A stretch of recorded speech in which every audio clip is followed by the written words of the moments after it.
This is probably the best race of the day. 14 to 1 will be my number one selection. It's simple, it's effective, it's 6 to 1. And go on then, I'll just let you go at me now. You can say what you want. Go on, let it loose now. Welcome back then. We are post Cheltenham here on the Next Gen Racing YouTube channel. Myself and Jack are back after a fair little break from the jumps, and we're back into the flat. The flat is back at Doncaster this weekend. I am hoping to go to the Lincoln for the first time this weekend. I'll be up north, so looking forward to attending Flat's opening big fixture. Jack, I don't want to do, we've seen so many Cheltenham reviews. We know review shows don't do too well on this channel, but I feel like we will just quickly mention Cheltenham. And go on then, I'll just let you go at me now. You can say what you want. Go on, let it loose now. Oh, I don't know. I feel like it's such a long time ago, but yeah, look, we both got things wrong. You thought John Bond was a good thing. And look, everyone in the whole world thought Galopin de Champs was a good thing as well. So look, a lot of people got things wrong. Luckily, we both managed to have a decent Cheltenham, but I'll let you kind of not even explain the excuses of John Bond, but just have a little chat about it. I'll be rapid as possible. I actually still don't think he has an issue with Cheltenham. I actually think I'd agree with what Nicky Henderson said. I actually think he's just unlucky there. I wouldn't say that there's anything to do with Cheltenham. I just think unlucky things happen. If anything, that was one of the best performances from John Bond at Cheltenham. I know he didn't win, but the way he finished was absolutely incredible. He's going to win at Aintree, simple as that. We'll probably discuss that in our Aintree special next week. But I'm telling you now, I still don't think he has issues with Cheltenham. Was that his chance to win the Champion Chase? Yes. Do I think he'll win it next year? Probably not. As an older horse, I don't think he will. But I do think had he not made that one error, I know it's a jumping game, if he had not made that one error, he would have won that race quite comfortably. But come on, Sam. The way he's ridden, he gets thrown at every single fence. He is guaranteed to make one mistake at a fence. Is it not about time they actually perhaps run him a little bit more conservatively? Like, I get it, 2 mile chases. You chuck him every fence. State man at the last hurdle, chuck him at that. But is it not about time you just make sure? Do you know what I mean? Maybe we'll wait and see. I will be intrigued to see what happens at Aintree. Obviously, we'll be discussing Aintree. We'll have a Grand National and Dubai World Cup night special Monday evening, so a bit of an earlier podcast next week. Gives a little bit of traction ahead of the Aintree Festival and the Dubai World Cup night clashing on the same evening. But a really interesting Cheltenham. Let us know down below how you got on at Cheltenham. It was tough. It was a week of shocks, which I don't think was the worst thing for the festival in some ways, instead of all of these favourites popping in and winning. So, yeah, let us know how you got on and any winners that you found. But, Jack, we return to the flat now. We've got 4 races that we're going to be looking at from Doncaster. I really do love this meeting to kick things off. And we actually do have quite a good record at finding winners in recent years at this meeting. So let's see how we get on this time around. We start off in the 150, which is the Spring Mile Handicap. Obviously, over a mile, where Naypoint is 8 to 1, Ocean of Dreams and Pressure's On also 8 to 1, Our Havana is 10 to 1, My Hour is 11 to 1, Promethean 11 to 1, 12 to 1, Look Back Smiling and Spirit of Aklan bigger about the rest. I've got 2 selections in here, Jack. One I'll give a quick mention to as one of kind of my outsiders at 14 to 1, but I do like the look of last year's winner, Look Back Smiling, who won this last year off a mark of 83 with Brandon Wilkie taking off £5. Hasn't won a race since then, but is back down to a mark of now 82, and Brandon still actually gets his £5 claim, and he'll be taking the ride once again. Ran an apprentice handicap here right at the back end of last season. He went off favourite that day. That was on soft ground, and I know that the race last year was on soft ground, but I'd probably say that wasn't his best performance last year. Look Back Smiling. I actually say the best performance was finishing second in the first Cunt Cup. So I do think that this horse will appreciate the better ground we're expecting for a Lincoln this weekend. But a bit of a no-brainer for me to back this horse once again towards the bottom of the weight, of a similar weight with the £5 claimer on board. So that's the first one of my selections. Jack, have you got 2 in here? I do indeed. So you can either throw away your 2 or I'll start with mine. Yeah, go on. Go with one of yours. I'll start with mine. Both of them are going to be win bets. One of them is going to be My Owl, the second top weight, off a mark in 90 actually. But I was just really impressed with the way My Owl won at Doncaster over 7 furlongs last time out. Was prominent throughout. The finishing speed was still low enough, but I feel like it was a race that was set up for those to come from behind. Like, look, I mean, it was August by the time he actually won his first race. But look, he's off a mark of 90. I think he's He can handle the ground. We know he handles the track, and I think a mark of 90 isn't the worst in the world. So at 11-1, I feel David Allen's going to kick him forward, and he's going to be hard to catch. So Mile at 11-1 is going to be our first selection, Sam. Yeah, very consistent is my owl. My second selection, it's actually in my main section. I'm really sweet on this one, is Ocean of Dreams. Now, this horse has a very similar kind of profile. And this isn't the Lincoln, but similar profile to horses like Darkness. And I'm still trying to think of the other horse that I fancy that was really similar. I need to try and work that out. If you know in the comments who I fancy for Lincolns in previous years, let me down in the comments. But the vibe about this horse is proper. He's an ex-trained horse for Aidan O'Brien's. He's very lightly raced, and he's running for the first time here for Archie Watson. Now, this horse was actually behind Galileo Dame back in 2024 at Gowran Park. We all know what Galileo Dame's gone on to do over hurdles. Obviously behind Hello Neighbour at the Dublin Racing Festival, and then ran a decent enough race in the Mares Novices Hurdle. But this horse, like I say, was with Aidan O'Brien, had 3 runs and looked really impressive actually on debut as a 2-year-old, won by 6 lengths. Then went to a Ballysax trial over a mile 2. And let's just say, like, the distance wasn't there and was probably outclassed. There's no doubt about it.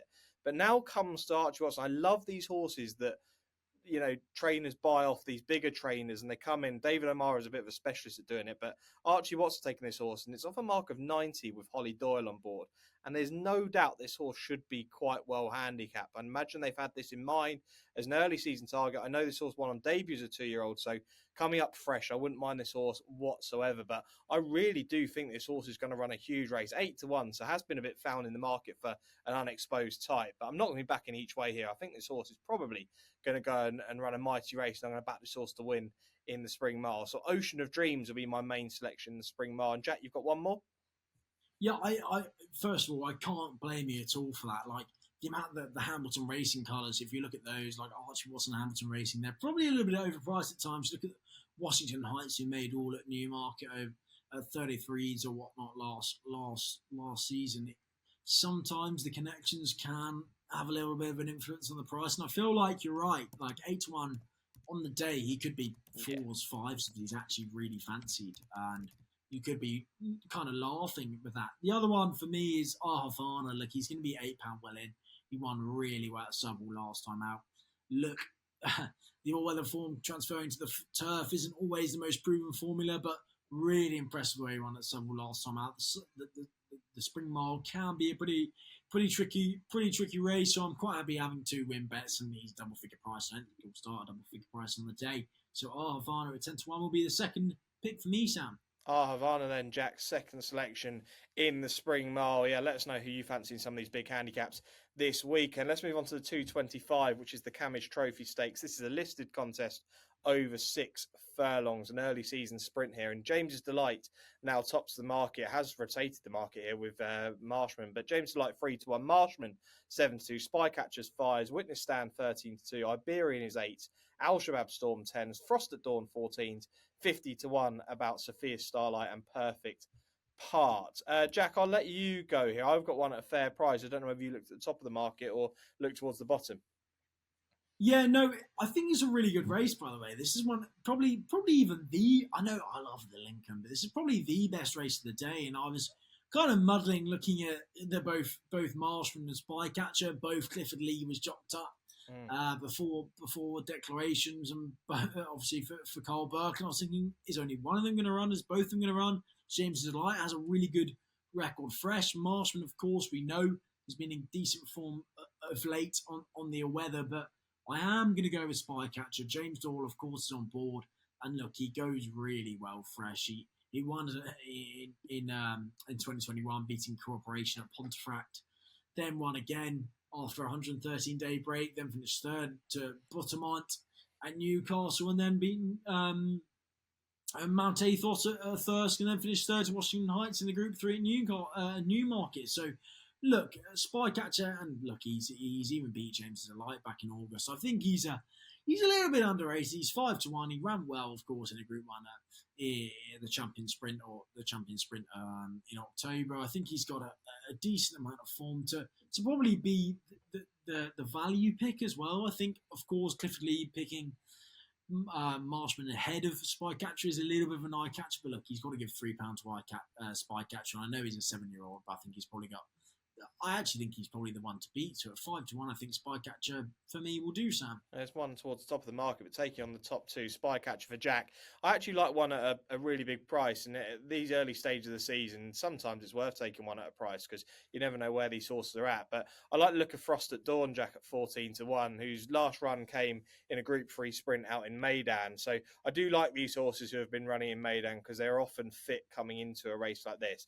Actually ran 8th in that sprint, and the winner that day was West Acre, who will probably end up, or I will end up talking about on the World Cup night preview for sure, because I think that's a really exciting sprinter of George Scott. But prior to that run was out at the Breeders' Cup, where the horse just didn't show up, was probably just well outclassed, but did actually run a really nice race in a prep for the Breeders' Cup out in Keeneland in a Grade 2, finishing 5th there.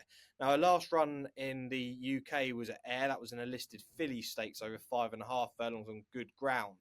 But what I do like about this horse, if you go back and look at last season's runs in Maidan around this time of the year, ran some mighty races, beating the likes of Star of Mystery, beating Starlust, finishing behind the likes of Cinderella's Dream, but very close up to these horses. So seems to show some of her best work at this time of the year rather than towards the back end of the season. I think she's a really good bet in here. She's only 4. She gets weight off some of these, and I think 14-1 may just look a little bit too big about Frost at Dawn. I think this is a race, Jack. I want to say that you've actually tipped up a winner a couple of seasons back at a big price of Charlie Fellows. Am I right in saying that? Well, it may have been in the what Vadream you talking The about? Dream, that's the one. Yeah, the Dream was Dream a and fair Migration. price. I had the double, Sam. If you're in a Yes. Migration in the Lincoln. I remember it now. It was for Dream and Migration in the Lincoln. So look, yeah, you I can. sent you an outrageous voice note. I remember I was running down the corridor of where I lived, and I was sending you an outrageous voicemail of me screaming down it. I think I was Yeah. probably way too excited after learning the double. It wasn't the one. I mean, there is a video somewhere on our Twitter feed of you swinging your top around down the street, but I'm not sure whether it was That was that. at Langer down in Aintree. Ah, that Hey, might have Sam, been that. that was 3 or 4 years ago now. That was a God, long time ago. But don't. hey, look, when Langerdown wins the Aintree hurdle, there might be the same coming. Let's save that for the chat, because when you start tipping Langer down up over Lossy Mouth, Constitutional and Brighter Days Ahead, I'm going to be laughing my head off. But we'll get to that next week. Let's move on then, Jack, to the Doncaster Mile at 3:00. Another interesting race. Again, these early season races are always fascinating. But Liberty Lane's 5-2, Dancing Gemini 3-1, Botanical 4-1, Point Linus is 8-1, Witch Hunter is also 8-1. About the other 4, we're looking at double figure prices. I really like the look of one here, and it's a horse that a lot of people actually like, and a bit of a legend already is Witch Hunter for Richard Hannon, who's currently rowing in at a 29% strike rate at the moment. A few days back, I think it was last week, was around 44%. So it was absolutely flying in winners. And Sean Levy riding at an 18% strike rate too.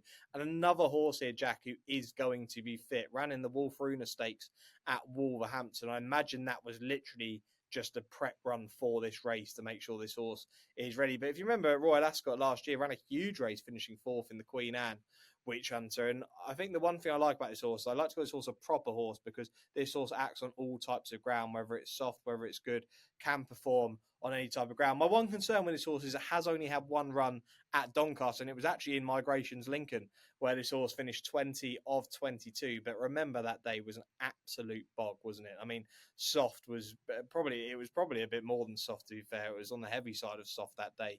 But I would say this horse, he is fairly ground versatile. He's 6 years old now, but he is made for a race like this. He's cut out for a race where an early season race where some of these horses may not be as fit as someone like Witch Hunter. I think he's a good bet with Richard Hannon in form, and I can't get away from the 8-1 about Witch Hunter here. Jack, for you, Liberty Lane course and distance winner at the top of the market, worth taking on?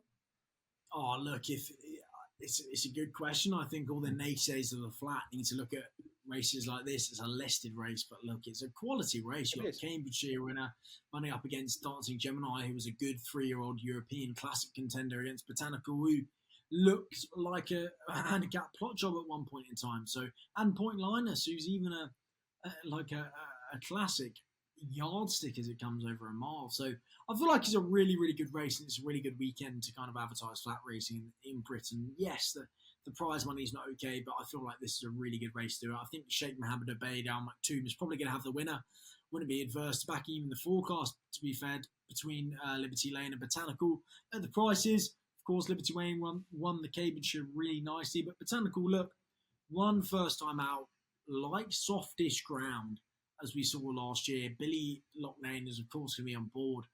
Wind Surgery, first time up, makes a little bit of a question mark, but ran a decent race behind Novus on heavy ground over 10 furlongs. I feel like him and Liberty Lane both want 10 furlongs or further, but look, Botanical's only had the 9 runs actually overalls, and I feel like he's probably got a little bit more to give than a mark of 110. I think he's going to be a proper group performer in time. So at around the 4-1 mark, I think Botanical is going to be there for me. But to be fair, Sam, even the Liberty Lane Botanical forecast is probably the way I'm going to go. Okay, there we go then. Yeah, an interesting forecast from Jack there with the owner in the 3 o'clock at Doncaster. Let's move on then to the big one, the big handicap, the feature of the opening day of the flat season, the William Hill Lincoln at 3:35, obviously over a mile. And Thunder Run tops the market at 6-1. Midnight Gun is 7-1. 15-2 about Native Warrior. We've got Latam at 12-1. Godwinson and Oliver Show and a Randy 14-1, 16-1 about Magnum Opus and Whipcracker, and 20s bar these. I have 2 in here, Jack, and I'd imagine you may have 2 in here as well. I have 2 as well. Yeah, you have 2. I'll go first. Did you want my boring selection or did you want my bigger price selection? No, go on. Fire away with the... Which was your stronger? Fire over. No, actually, okay, my strongest one. Okay, well, I'll go with which is the bigger price of the 2, and it's Magnum Opus is the one that I fancy in here, around 14-1. Now, Jack and I usually discuss this race a few weeks before and give selections, and I did text Jack and I went, I really fancy Highbank for this race. At the time, I didn't actually see the decks. Highbank didn't get declared, but it was Charlie Appy, formerly trained Highbank. I do think he's a horse to watch this season. If I had to do a horse to follow, Highbank is one of those horses. But that kind of led me on to look at the Crisford's other runner in the race and have a look through the horse's form, and that was Magnum Opus. Now, looking at this horse, it's another horse, a bit of theme to this podcast where I have been looking at horses running out in Meydan, and this horse here has been doing so. Actually won a handicap in Meydan at the back end of February, beating a horse who I had in mind as a big horse to follow out there, Folk Festival, who definitely is a decent horse. And I wouldn't be saying these horses running out of Meydan in handicaps are beating trees or running against trees. There are some decent horses running in Meydan. But go back to the end of last season in the UK where he ran a decent handicap here at Doncaster, which was won by Johan. Now, behind Johan that day were the likes of Treasure Time, who won the Sky Bet Mile at York's Ebor Festival, Storm Star, who's already had 2 wins on the bounce at the start this year, Bo Pedro, who's a really consistent handicapper over a mile. So they were really decent horses that finished in front of this horse. And I do like this 4-year-old and the fact that he's just certainly improving. He's off a mark of 91. And like I say, he's only 4. I genuinely wouldn't be surprised if we saw this horse running in decent races before the kind of the middle of the season. I think he'd be rated in the hundreds at some point in this season. I think he's really well handicapped looking at this. So Magnum Opus is a horse that I'm really, really excited about for the Crisfords. I think they're going to have a really good season, actually, Simon and Ed Crisford. But Highbank will be one to keep an eye on. But Magnum Opus in the Lincoln at around 14-1 will be my number 1 selection. Jack, you can go over your number 1 selection first. Yeah, the number 1 selection for me, it's going to be a bit boring, but I feel like Thunder Run has the capability to win this by 2 or 3 lengths even. Like, of course, won at first, Hamilton, York. Last season was sent off 7-2 for the Balmoral. Didn't win, of course, but look, stop the replay about a furlong and a half out, and he was travelling like an absolute good thing in the race. And yet it was soft ground, which does present, I feel like, a little bit of a question mark, but I feel like he's going to be able to handle it. Of course, yes, he won on good soft at Thirsk, and yeah, you have to take that with a pinch of salt because it was a pretty awful race. But I think he's going to be able to handle it. The ground's not even going to be that soft, I don't think, at Doncaster at the weekend. And plus, considering I think they came home at a 94% finishing speed, and if you look at him, settled prominently throughout, led, and then weakened. It was always going to happen after that hot early speed. I feel like 6-1 is a pretty, like, it's a fair price. Look, there's not a lot of wiggle room there, but I feel like 6-1 is an okay win bet, Sam, for me. Yeah, and got one of my favourite jockeys on board Thunder Run in Clifford Lee. I think he's such a talented jockey. He really is. Slightly underrated in some ways, I'd say, Clifford Lee. I think he's really talented.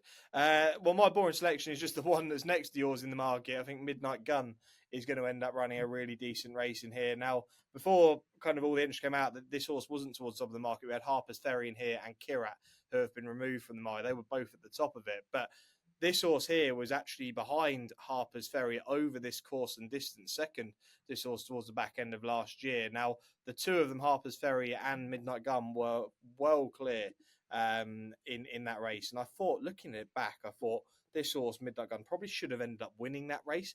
Had a kind of took a whip to the right. I was listening to James Dawes' interview earlier with regards to this horse.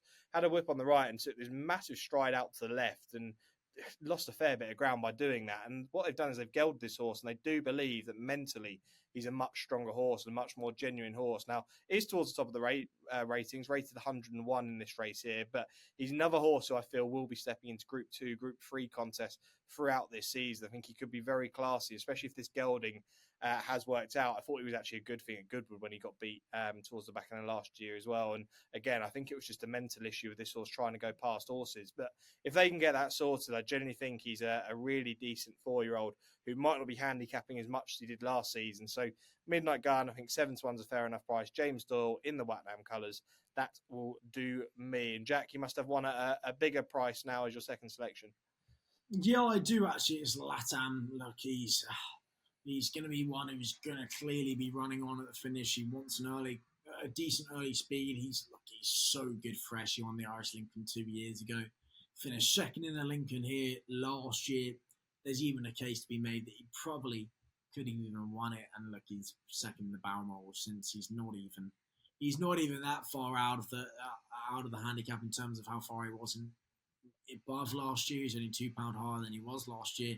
Ryan Texan takes the board again. Will clearly be ridden patiently. Look, he's going to have a little bit of luck in running. I don't know how much pace there's going to be on, but he's going to be there at the finish. He's 12-1 Sam, and I'll happily have him in a win bet with both with Thunder Run come Saturday. Yeah, there you go then. Latam Thunder Run then for Jack, and I'll be with Midnight Gun and Magnum Opus in the link. And again, let us know down in the comments who you like in the big one this weekend. Now, Jack, just time to get our best bets for the weekend. Who is going to be? I'll let you go first, and I hope you just don't steal the race that I'm looking to go in. But go on, who's the best bet this weekend?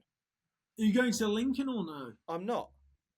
Oh, I'll go to the Lincoln. It's going to be Thunder Run. It's simple. It's effective. It's 6-1. He ran at a huge tempo last time out and stuck him for fourth. But Thunder Run is going to win the Lincoln 2025, Sam. There you go. Well, let's have the consolation race double then here, and I'll be with Ocean of Dreams as my number one fantasy in the Spring Mile at 150 there at Doncaster. Like I say, ex-Aidan O'Brien trained on debut for Archie Watson, could be very, very well handicapped. Could be looking at a horse who Aidan obviously thought was going to be group class at one stage, but I do think this horse could be very classy. And Holly Doyle taking the ride, who just rode a 1,000th winner in the UK. So yeah, nice little double there in the Spring Mile and the Lincoln. As always, do like, comment, share, and subscribe. Big thanks to Jack. As always, we're going to be back, not next Thursday, but we're going to be back on Monday evening at 6 p.m. where we'll be looking at the Grand National and also Dubai World Cup night. Some really cracking racing out in Dubai. Looking forward to speaking to Jack about some of the races from Hong Kong, Japan, and some of the British and Irish runners as well. Really excited for that. But yeah, we will see you again Monday evening for the Grand National and Dubai World Cup special.